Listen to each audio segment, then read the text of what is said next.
আমার একটুখানি নবীর ভালোবাসা নিয়ে আলোচনা করব বন্ধু, হৃদয় খুলে শোনেন।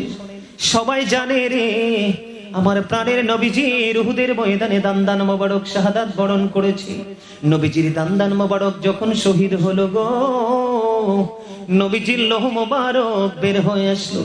নবীজির রক্ত মোবারক বের হইতে দেখিয়া মালিক বিন সিনান সহ্য করতে পারলো না, দৌড়ে চলে গেল প্রাণের নবীর কাছে রে। আমার নবীর কাছে গিয়ে বন্ধু নবীজির রক্ত মোবারক চুষতে শুরু করলেন। এবার আমার নবী ডেকে ডেকে বলে, রে মালিক বিন সিনান, রক্ত তুমি বক্ষণ করো না, রক্তগুলো জমিনে পড়ে দাও। এবার মালিক বিন সিনান একটা ডাক দিয়ে বললেন, ইয়া রাসূলুল্লাহ, ইয়া হাবিবাল্লাহ, নবী গো, ও প্রাণের নবী, আমি আমার আল্লাহর ইজ্জতের কসম করে বলছি গো নবী, আপনার একটা ফোঁটা রক্ত আমি উহুদে